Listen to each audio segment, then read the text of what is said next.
नमस्कार। देखिए, अभी तक हमने बहुत सारे वीडियोज़ डाल रखे हैं इस यूट्यूब चैनल पर। लेकिन अभी तक हमने ये नहीं देखा कि किस तरह से चीज़ों को एग्ज़ाम हॉल में टैकल करना है। जैसे वन वीडियो, वन टॉपिक, इसके थ्रू अगर हम पढ़ना स्टार्ट करें तो उसमें हम पाएंगे कि एक वीडियो है और उस वीडियो में जितने भी प्रीवियस ईयर में क्वेश्चंस आए हुए हैं उसे भी हम वहीं देख लें, और अगर उस वीडियो का कोई ट्रिक है तो उसे भी वहीं देख लें लगे हाथ। तो कुछ ऐसा वीडियो होने वाला है यह। तो अगर आप लोगों को यह वीडियो ठीक लगेगा तो आप कमेंट बॉक्स में ज़रूर बताइएगा। चलिए शुरुआत करेंगे। यह वीडियो है इंडियन कॉन्स्टिट्यूशन के प्रियम्बल से। अब प्रियम्बल जो है, ध्यान से देखिएगा। यहाँ पर प्रियम्बल के बारे में यहाँ पर सीधा सीधा लिखा गया है। अब प्रियम्बल होता क्या है यह तो आपको पता ही है कि प्रियम्बल क्यों बनाया गया। क्या संविधान में इस प्रियम्बल की आवश्यकता थी, नीड था क्या प्रियम्बल के लिए? तो नहीं। पहली बात, इस जो प्रस्तावना है यह ना तो ऐसा है कि इसे लागू करवाया जा सकता है फोर्सली। जैसे आप कोर्ट में गए और आपने कोर्ट में जाके बोला कि मिलॉर्ड, यह प्रियम्बल में दिया गया है और इसके आधार पर फैसला सुना दीजिए, तो ऐसा नहीं होगा। क्योंकि प्रियम्बल जो है वो फोर्सेबल नहीं है, यानी आपको लागू नहीं कराएगा किसी भी चीज़ को। अपने में जो भी चीज़ें समाहित किया हुआ है, जो भी लेखन है उसकी, उसे लागू नहीं कराया जा सकता है। तो आखिर प्रियम्बल है ही क्यों? प्रियम्बल है एक समझ विकसित करने के लिए, संविधान की एक समझ संक्षेप में बताने के लिए। तो प्रियम्बल आप रट लेंगे, मैं ऐसा नहीं बोलूँगा। प्रियम्बल जहाँ से प्रश्न आता है प्रियम्बल का, उसे आप समझ लीजिए, बाकी आपको प्रियम्बल छोड़ देना है। सबसे पहला कॉन्सेप्ट, यह किस तिथि को लागू हुआ, इसे याद कर लीजिए। तो यह है 26 नवंबर 1949, यहाँ पर दिया हुआ है। दूसरा, इसमें कितने प्रकार की स्वतंत्रता, कितने प्रकार का न्याय, कितने प्रकार की समता दिया गया है, यह याद कर लीजिए। और एक क्रम आपको याद करना पड़ेगा जिसमें संपूर्ण प्रभुत्व संपन्न, समाजवादी, पंथ निरपेक्षवादी, लोकतंत्रात्मक गणराज्य का होगा। ठीक है, तो ये आप चीज़ें कर सकते हैं। तो आप देखिए, इसको याद करने का एक ही तरीका है।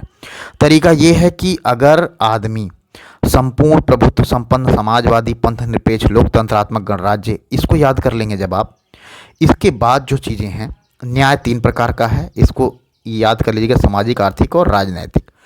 और जो स्वतंत्रता है वह 5 प्रकार का है, विचार, अभिव्यक्ति, विश्वास, धर्म और उपासना। ठीक है, और पीए प्रकार की क्या है, समता है। ठीक है, पीए प्रकार की क्या है, समता है। तो ये कुछ चीज़ें हैं जिन्हें आपने याद करना है। अब इसी के आधार पे आपको प्रश्न मिल जाएगा। एक चीज़ और याद कर लीजिएगा, संपूर्ण प्रभुत्व संपन्न, समाजवादी, पंथ निरपेक्ष, लोकतंत्रात्मक गणराज्य, इसका क्रम याद कर लीजिएगा। और डेट तो मैंने पहले ही बोल दिया कि आपको याद ही करना है। अच्छा, तरीका क्या होगा? तरीका, अगर आपको ये पसंद आ रहा है, एसएआर प्रकार का न्याय, वाव ड्यू प्रकार की स्वतंत्रता और पीए प्रकार की समता। वाव ड्यू विचार, अभिव्यक्ति, विश्वास, धर्म और उपासना। आपको समझ में आया होगा, आसान हो जाएगा। बस इससे ज़्यादा प्रियम्बल से प्रश्न कभी पूछे नहीं गए हैं। ऊपर कुछ प्रश्न दिए गए हैं जो प्रीवियस ईयर में आए हुए हैं, हम उसको यहीं पर डिस्कस कर लेते हैं। चलिए, जैसे पहला प्रश्न है कि कह रहा है कि भारत के संविधान की प्रस्तावना में क्या वर्णित नहीं है, तो स्वतंत्रता के विषय में पूछ रहा है। अभी हमने देखा कि वाव डीयू प्रकार की स्वतंत्रता होती है। ठीक है, यानी विचार, अभिव्यक्ति, विश्वास, धर्म और उपासना। विचार है, अभिव्यक्ति है, विश्वास है, लेकिन आर्थिक स्वतंत्रता के बारे में कहीं दिया गया है क्या? नहीं। तो बस खत्म मामला, वहाँ नहीं होगा वो। संविधान की प्रस्तावना विधिक रूप से क्या है, लागू नहीं किया जा सकता, अभी तो हमने पहले ही देख लिया था। तो ऑप्शन नंबर बी सही है कि संविधान की प्रस्तावना को लागू नहीं किया जा सकता। फिर कह रहा है कि उद्देशिका में जो शब्दावली है किस क्रम में है। हमने बोला था, आप एक बार जरूर देख लीजिएगा कैसे है। संपूर्ण प्रभुत्व संपन्न, समाजवादी, पंथ निरपेक्ष, लोकतंत्रात्मक गणराज्य। नेक्स्ट कह रहा है कि भारत की जो प्रस्तावना है कितने प्रकार का न्याय, स्वतंत्रता, समता और भ्रातृत्व का उसी क्रम में उल्लेख किया गया है। तो न्याय जो है वो आपने देखा होगा 3 प्रकार के न्याय की बात करता है, और स्वतंत्रता में आपने देखा होगा 5 प्रकार की स्वतंत्रता का बात करता है, और समता में 2 प्रकार की समता का बात करता है, और वहीं भ्रातृत्व में 1 प्रकार का भ्रातृत्व की बात करता है हमारा प्रियम्बल। तो बस उसी को यहाँ पर पूछा गया है। अच्छा, प्रश्न केवल पीसीएस में नहीं आया है, आप समझिए एसआई का भी अगर आप पेपर दे रहे हैं, यूपी पुलिस का भी पेपर दे रहे हैं, या कोई भी ऐसे एग्ज़ाम जो यूपी ट्रिपल करवाती है, तो वहाँ पे भी ये प्रश्न बहुत रिलेवेंट हो जाते हैं। और प्रियम्बल से इतना छोटा सा ही टॉपिक है प्रियम्बल का। अच्छा, इसके मतलब अगर आपको समझने हैं, अगर मान लीजिए आप मेंस के लिए देख रहे हैं कि इसमें कुछ शब्द हैं जो पुछल्ले शब्द हैं, इनके बारे में इनके मतलब को भी हम यहीं पे समझा दें, जो मेंस के पॉइंट ऑफ व्यू से बहुत इंपॉर्टेंट होंगे, तो आप समझ लीजिए इसमें बाकी सारे शब्दों को तो आप में प्रॉब्लम नहीं होगी। इसमें एक शब्द है संपूर्ण प्रभुत्व संपन्न। इसे क्या कहते हैं? संपूर्ण प्रभुत्व संपन्न। इसका यह अर्थ होता है, जैसे ये मान लेते हैं हमारा देश है भारत, ठीक है। हमारे भारत पे एक चीज़ समझिएगा, कोई बाहरी शक्ति हमारे भारत को निर्णय लेने के लिए बाध्य नहीं करेगी। हमारा जो भारत है वो अपना निर्णय स्वयं लेगा। यानी हमारे जो नेता हैं, सारा काम किसके नाम पे होता है? राष्ट्रपति के नाम पे होता है, जिनको बोलते हैं प्रेसिडेंट। तो प्रेसिडेंट के नाम पे काम होगा, और कोई बाहरी शक्ति से हमको पूछ के काम नहीं करना है। हम स्वतंत्र हैं, यानी अपना मालिक हम खुद हैं, हम किसी के गुलाम नहीं हैं। समाजवादी का अर्थ यह है कि राज्य जो है क्या है, कैसा राज्य होगा? कल्याणकारी राज्य होगा, जो सरकार ऐसी व्यवस्था करेगी जो गरीब हैं, वंचित हैं, पिछड़े हैं, उनको एक दिशा देने का काम करेगी, एक उनके लिए कल्याणकारी योजनाएं लाएगी। यानी एक समाजवाद का स्ट्रक्चर्स यही होता है कि कोई भी गरीब ना रहे, पिछड़ा ना रहे, जिसमें सरकार भूमिका निभाती है। और पंथ निरपेक्ष का क्या अर्थ है? यहाँ तीसरा शब्द आपको मिल रहा होगा, पंथ निरपेक्ष।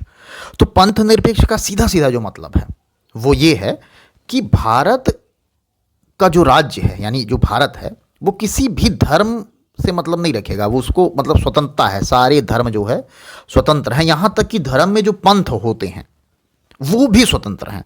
अब पंथ का उदाहरण मैं ऐसे दे दूं, जैसे इस्लाम धर्म है, उसमें शिया हैं, सुन्नी हैं, और जैसे गुरुनामी पंथ हैं, रामनामी पंथ हैं, कृष्ण भक्ति शाखा है, राम भक्ति शाखा है, इस तरह से कई सारे पंथ होते हैं। तो उन सारे पंथ को भी यहाँ स्वतंत्रता है कि आप स्वतंत्र रूप से अपने धर्म के आचरण का पालन करिए। लोकतंत्र के मामले में समझ ही रहे हैं कि जो जनता है वह सरकार को चुनेगी। अच्छा, गणराज्य एक शब्द है, गणराज्य के बारे में भी समझ लीजिए।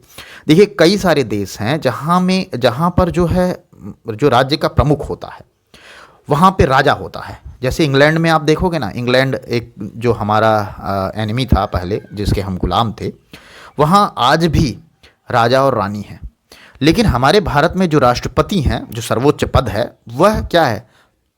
इलेक्टोरल एक फंक्शन के द्वारा आते हैं, यानी इलेक्शन होता है उनका। तो बस इतनी सी बात थी, इसीलिए इसको गणराज्य कहा जाता है। बाकी शब्दों में आपको प्रॉब्लम होगी नहीं। प्रियम्बल से इससे बाहर क्वेश्चंस कभी नहीं बना है और ना कभी बनेगा, तो आप एकदम ध्यान रखिएगा। बस इतना ही है। चलिए, तब तक के लिए नमस्कार, आपका दिन शुभ हो।